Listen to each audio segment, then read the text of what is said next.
안녕하세요. 오늘은 건설사가 가지고 있는 환경사업 부문에 관해서 이야기를 해보려고 합니다. 요즘 ESG 경영이라는 것이 굉장히 대두되고 있는 상황인데요. 그렇기 때문에 과연 이 건설사들 입장에서는 환경사업을 어떻게 진행할 수 있을까라는 궁금증이 생겼습니다. 그래서 우리가 오늘 이야기해볼 회사는 태영건설이고요. 국내에서 종합 환경사업 부문에서 가장 두각을 보였던 회사입니다. 현재는 지주회사 체제로 전환해서 여러 개 회사로 현재 나눠져 있는 상황이고, 주요 환경사업 부문 역시 분리된 상태이긴 합니다. 하지만 제가 이번에 사업 보고서를 보니까 우리 회사가 여러 가지 환경사업 부문을 아직도 운영하고 계시더라고요. 그래서 오늘 그 이야기를 간단하게 회사 사업 보고서를 통해서 이야기해 보려고 합니다. 참고로 태영건설 제가 예전에 주식 투자를 해서 수익을 거둔 경험이 있는 회사이기도 합니다. 당시에 이 회사 자회사였던 TSK 코퍼레이션 환경사업 운영하는 회사인데요. 그 회사의 성장 가능성을 점치고 제가 투자를 했던 기억이 있네요. 그때 12% 수익 냈었거든요. 이게 한 2년 전인가 그랬던 것 같습니다. 그때 사실 안 팔고 갖고 있었으면 더 큰 수익을 낼 수 있었을 테지만, 네, 주식의 미래는 아무도 알 수 없는 것이기 때문에 제가 좀 섣불리 매도했던 그런 기억이 있네요.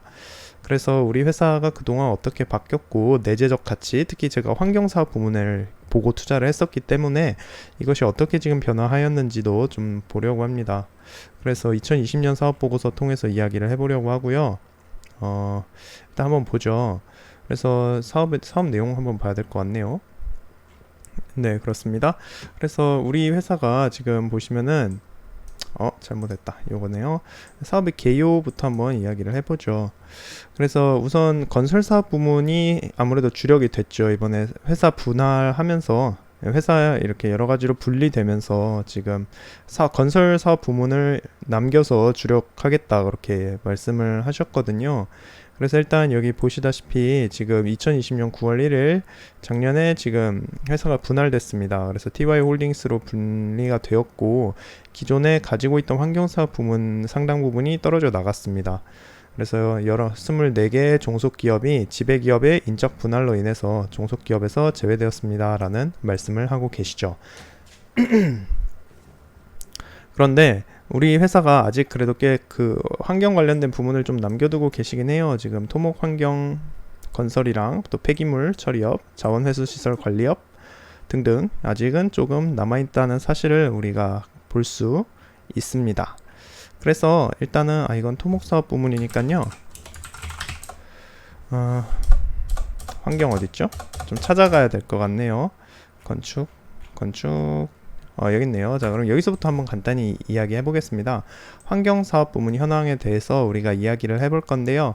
일단 우리 회사는 크게 세 가지 분야에서 환경사업 부문을 운영을 하고 계십니다. 폐기물 에너지화 산업, 그리고 생활 폐기물 자동 집화 시설 사업, 그리고 물환경 사업입니다.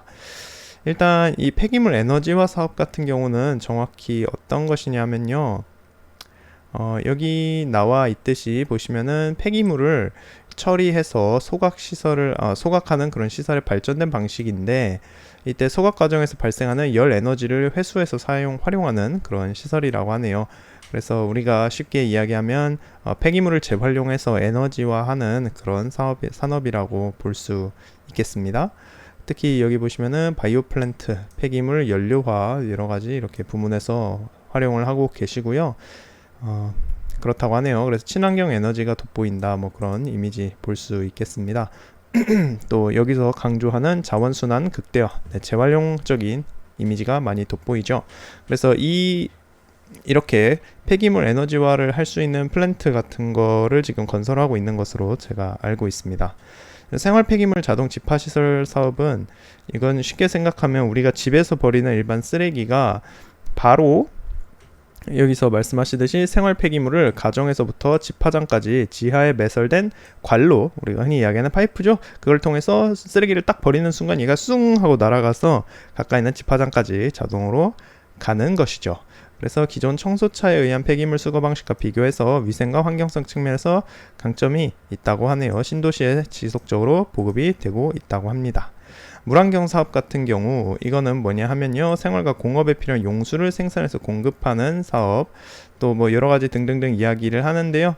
네, 여기 보시면은 그렇다고 하네요. 여기 물 공급 안정성 확보를 위한 대체 수장 확보 등 현재는 물 순환 전 과정을 포괄하는 범위까지 물 환경 사업이 확대되고 있다고 합니다. 글씨 조금 키워드릴게요. 네, 그렇다고 하네요. 특히 지금 보시면은 수주 산업이라는 특성을 또 갖고 있다고 합니다. 아무래도 공공사업이기 때문에 그런 이미지가 좀 더 있는 것 같네요. 산업의 성장성에 대해서도 말씀해주고 계시는데요. 일단 이 그린 에너지, 그린 부문이라고 하는 이 환경사업 부문 자체는 앞으로도 시장이 커질 것으로 대체적으로 전망을 하고 있는 그런 상황입니다. 시장의 성장성이 예상됩니다. 신규 공사가 또 신도시 조성 계획과 맞물려서 신공사가 발주될 것으로 예상이 됩니다. 그런 이야기를 하고 있고요. 근데 당장은 약간 이 부문 같은 경우에는 현상 유지 또는 축소가 예상이 되지만 장기적으로는 성장할 수 있을 것이다. 그렇게 보고 계시네요. 물환경 사업 같은 경우도 여기 말씀하시듯이 세계 물시장이 갈수록 성장하고 있는 추이에 있습니다. 그렇죠. 물환경 사업 같은 경우 정말 중요합니다. 특히 물 부족 국가로 유명한 여기 언급하시는 이스라엘 같은 국가에서는 정말 국가 기간 사업일 뿐만 아니라 물 때문에 전쟁까지도 하는 그런 나라들이 있단 말이죠. 그래서 물환경 사업 같은 경우 앞으로 성장 비전이 굉장히 큽니다. 여기도 보시면은 해외 진출에 그리고 여기 그 말도 하시네요. 그쵸? 여기 보시면은 우리나라 역시나 지금 물산업진흥법을 2018년에 시행했다고 하는데요. 이를 통해서 지금 물 기업의 우수 제품 사업화, 성능 확인, 해외 진출 등의 법적 지원 근거를 마련을 해줬다라는 거죠. 그래서 물산업 경쟁력이 강화되고 해외 진출 확대 탄력을 받을 것으로 기대하고 계시다라는 말씀을 하십니다. 경기 변동의 특성도 좀 볼 수 있겠는데요. 일단은 이 폐기물 에너지화 사업 같은 경우에는 일단 지금 시장 확대가 예상이 되고는 있다고 하시지만 이제 국가 투자 정책상 예산 반영이 지연될 경우 또 발주 규모가 예상보다 축소될 수도 있고 뭐 그런 문제가 있을 수 있다고 하네요. 일단 이 환경 부문 사업이라는 것 자체가 좀 전체적으로 좀 공공재 성격을 좀 띠다 보니까 국가 산업과 좀 밀접한 관계가 있습니다. 그래서 만약에 환경 부문 기업에 투자하시는 분들이 계시다고 하면은 우리 회사의 기술이나 역량 발전뿐만 아니라 아무래도 정부의 노선이라든지 정책 같은 것도 꾸준히 모니터링 해주셔야 할 것 같네요. 여기 생활 폐기물 자동 집화 시설 사업 같은 경우는 같은 경우는 지금 그쵸, 여기 보시면은 국가 지금 신규 조성 택지 재개발 지구 등에 적용이 되기 때문에 사업의 개발 계획과 밀접한 관계를 가진다라고 말씀하십니다. 지금 도시 개발 계획을 좀 따라간다라는 말씀이죠. 그래서 최근에 신도시 개발 축소에 따른 영향이 있긴 하지만 아무래도 주민들의 선호도가 높기 때문에 잠재적인 시장성을 가지고 있다고 하십니다. 물환경 사업 같은 경우도 국가 경제 침체기 같은 경우에는 아무래도 국가가 이제 대형 국채 사업 발주를 증가시켜주는 그런 갑자기 단어가 생각이 안 나네요. 그런 트렌드가 있기 때문에 호황에 접어드는 특성이 있다라고 말씀하시고요. 여러 가지 등등등 말씀하고 계시네요. 그래서 어쨌든 우리가 생활하기 위해서 필수 불가결한 사업으로 변화하고 있는 중이다라기 때문에 네, 중요합니다라고 말씀하십니다. 이 근거로 사용하시는 게 제가 앞서 이야기했듯이 전 세계적인 트렌드다라는 말씀이시죠. 기후가 변화되고 또 여기 보시면은 수질 악화, 생태계 변화, 극한 자연재해 등등 전 세계적으로 지금 물환경 사업은 굉장히 중요하게 떠오르고 있다라는 그런 말씀을 해주시네요. 국내 시장의 여건에 대해서도 좀 볼 수 있겠는데요. 일단 우리가 지금 환경부에서 지금 추진을 하고 계시다라는 것, 신재생 에너지 보급 등을 위해서 적극적으로 자원 순환 정책을 추진하고 계시다라고 하네요. 그래서 자원 회수 시설, 폐기물 연료화 시설의 보급 확대가 이루어지고 있다라고 하십니다. 그래서 전체적으로 지금 좀 성장하는 트렌드다라는 말씀을 하십니다. 이거 역시 아까 앞에서 말씀했듯이 친환경 신도시와 뉴타운 등의 생활 폐기물 자동 집화 시설 사업 도입될 가능성이 있고 국내 시장 확대가 가능합니다라는 말씀을 하고 계십니다. 여기서 이미 국내에서도 어느 정도 가동 중에 있다라고 말씀하시네요. 자, 물환경 사업 같은 경우 일단은 이런 문제가 있다고 하네요. 최근에 우리 국내에서 가격 경쟁 위주의 저수익 구조로 인해서 품질 저하가 우려되고 있고, 인프라 포화 단계로 신규 시장이 정체가 되어서 최저가 낙찰제 발주로 신기술 채택을 기피하고 있다라는 그런 말씀을 하고 계십니다. 그래서 하지만 현재 우리나라 보시면은 지금 OECD 국가 중에서 유일한 심각한 물 스트레스 국가다라는 그런 말씀을 하시네요. 그래서 우리나라 이런 수급 측면에서도 지금 보시면 한국수자원공사에서 대규모 국내 담수화 사업을 추진하고 있는 중이다라는 말씀을 하고 계십니다. 국내 물산업 시장은 상하수도 요금 현실화율이 낮아서 지자체의 재투자 여력이 저하되고 국내 내수 시장이 침체되는 악순환이 반복되고 있다라는 그런 말씀을 하시는데요.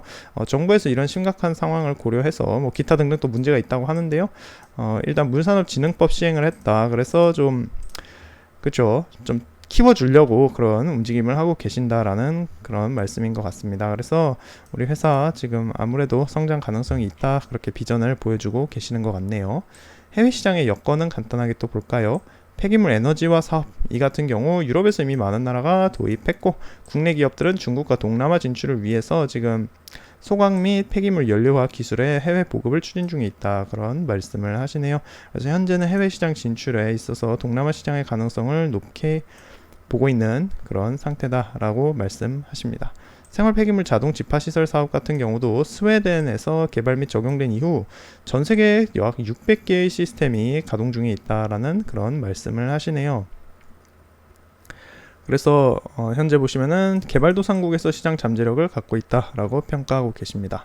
물환경 사업, 물은 유일하게 대체제가 없는 자원입니다 라는 말씀을 하십니다. 이거 정말 우리가 잘 망각하고 사는 사실이죠. 물은 대체제가 없습니다. 그렇죠.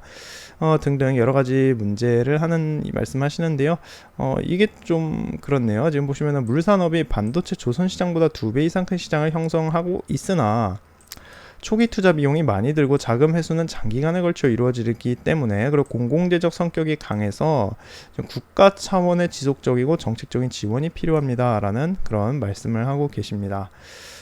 그래서 보시면은 글로벌 물시장은 일단 지금 빈곤층의 급속한 성장을 기반으로 연간 3.6%의 높은 성장이 가능할 것으로 전망되는데, 남아시아, 중동, 북아프리카, 중국, 인도 등지에서 연간 10% 이상의 고성장이 예상됩니다 라는 그런 말씀을 하고 계십니다. 우리 회사의 경쟁 우위 요소 이제 체크해 봐야 되는데요. 그래서 이렇게 환경사업 부문이 가능성이 있다면 우리 회사 태영건설은 어떤 그 포텐셜을 보유하고 있는가에 대해서 말씀해 주시고 계십니다. 그래서 일단 폐기물 에너지화 사업 같은 경우 이미 엄청나게 만들어서 가동 중에 있다, 그리고 수주 착공도 앞두고 있다, 그런 말씀도 해주고 계시네요. 생활 폐기물 자동 집화 시설 같은 경우도 이미 파주, 김포, 아산, 용인, 행복도시 1, 2차, 인천 청라지구 등등 다양한 곳에서 지금 우리 회사가 준공 실적을 보유하고 있고 국내 최다 실적까지 갖고 있는 상황이다라는 말씀을 하십니다. 시장 경쟁력을 확보해서 향후 발주 사업에도 적극 참여할 것입니다. 그런 말씀을 하고 계십니다. 물환경 사업 같은 경우 어떻습니까? 우리 회사가 국내 물산업의 선두주자로서 환경시설의 설계, 시공, 운영 등 종합적인 톨털 솔루션 서비스를 구축해서 국내 물산업 진입 기반을 확보했다라는 말씀을 하십니다. 태영건설을 제가 처음에 눈여겨봤던 원인도 우리 회사가 상당한 선견 지명을 갖고 환경 부문 사업에 진출을 하셨거든요. 그리고 오랜 기간 자회사를 통해서 그 사업 부문을 운영해 주셨습니다. 그래서 여러 가지 경험도 갖고 있고 관련된 특허도 많이 보유하고 계신 걸로 제가 알고 있습니다. 그래서 이 물산업 관련돼서도 상당한 그 경력을 보유하고 있다라는 그런 말씀들을 해주고 계시네요. 그렇습니다. 그러면 우리 회사의 매출에 관한 사항에 대해서 이야기를 해보겠습니다. 일단 보시면은 건설사업 부문 중에서 지금 건축이 49.98%, 그리고 토목 환경 부문이 16.78%, 자체 및 기타 공사 등 33.24%, 이렇게 건설사업 부문 매출 비율을 나타내고 있습니다 라는 말씀을 해주시네요. 확실히 회사가 좀 분리된 이후로 이 토목환경공사, 특히 환경 관련된 사업 자체가 좀 축소된 그런 경향이 확실히 있는 것 같습니다. 특히 태영건설이 가지고 있는 이 여러 가지 지적 재산권에 관한 현황을 보시면은 우리 회사가 특히 환경사업 부문에 강점을 갖고 있다는 것을 알 수가 있습니다. 여기 보시면 변이 미생물을 이용한 유기물 및 질소 처리 접촉제의 제조 방법, 폐수 및 정수 처리에서 생산되는 슬러지 배출 장치, 하폐수로부터 질소와 인을 제거하는 방법, 처리수 배출 장치 등등 정말 이 환경 관련된 여러 가지 특허를 우리 회사가 보유하고 계십니다. 이 리스트가 정말 끝도 없이 이어지고 있다는 사실을 우리가 알 수가 있죠. 쓰레기 자동 집화 처리 시설의 5개 저장형 투입구, 굴착 비트가 설치된 지하 여과수 연구 취수관, 정말 여러 가지 가지고 계시는데요. 이게 정확히 어떤 건지는 비전문가인 저로서는 알기가 어렵지만 일단 우리 회사가 지금 다양한 환경 관련된 이런 친환경 관련된 특허를 다수 보유하고 있고 이를 통해서 생산에 투자를 하고 있다라는 사실을 위해서 환경사업 부문 소개해 줄 때 우리가 읽어봤었죠. 그렇습니다. 신기술 및 녹색 기술 보유 현황에 대해서도 말씀해 주시네요.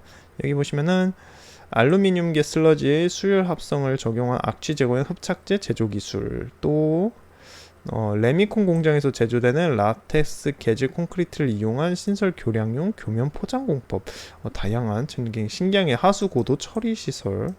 네, 그렇습니다. 저작권 보유, 능동형 하수 처리 통합 운영 관리 시스템, 시설물 통합 운영 관리 프로그램, 하수 처리장 자산 관리 시스템 등 되게 다양한 거를 우리 회사가 지금 갖고 계시다라는 사실을 볼 수가 있습니다.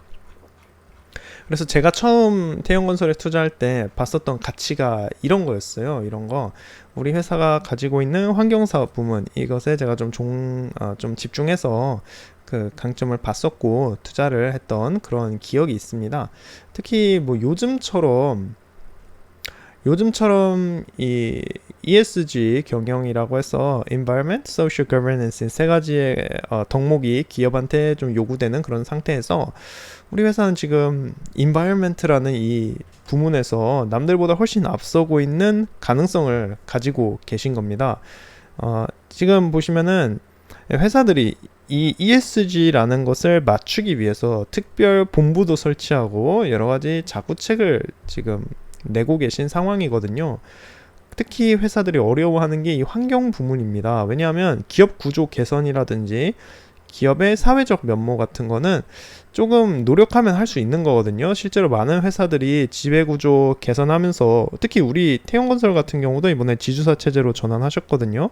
이렇게 기업 지배구조에 힘쓰고 계시고 실제로 이게 대주주의 이익과 결부되는 경우도 꽤 많기 때문에 지주사 체제 전환 같은 지배구조 개선은 요즘 굉장히 유행이에요. 다들 많이 하시거든요. 그래서 제가 보기에 회사 입장에서 크게 어렵진 않아 보인다라는 이야기를 하고 싶은 거고요. 회사의 사회적 역할 강조 역시나 이미 이 부분은 회사들이 꽤 많이 해오고 있었거든요. 사회적인 기여도를 높이는 것이 기업 브랜드에 굉장히 이익이 되기 때문에 회사들이 다양한 사회 활동을 과거부터 계속 참여해주고 계셨습니다. 그런데 우리가 오늘 이야기하는 이 환경사업 부문 같은 경우에는 아무래도 좀 상당 기간의 연구 노하우가 쌓이고 기술이 있어야만 할 수 있는 것이란 말이죠. 근데 우리 회사는 상당한 기간을 이에 연구 개발도 하고 하면서 기술을 보유하고 노하우를 갖고 계시다라는 그런 제가 말을 하고 싶었습니다. 그걸 믿고 제가 투자를 했었고 아무래도 사업을 분리하긴 했지만 여전히 다양한 우리가 그 하수 처리 시설이라든지 신재생 에너지 사업 같은 부문에서 계속 활동을 하고 계시는 걸로 제가 알고 있거든요. 그래서 여러 가지 가능성을 봤었습니다. 그렇게 오늘 간단히 우리 회사 환경 부문 사업에 대해서 이야기를 해봤습니다. 물론 이거 말고도 다양한 회사들이 지금 이 환경 부문에 진출하고 계시지만 정말 좀 차별화된 강점을 갖고 있는 회사라고 저는 생각합니다. 그러면 다들 좋은 하루 되시기 바랍니다.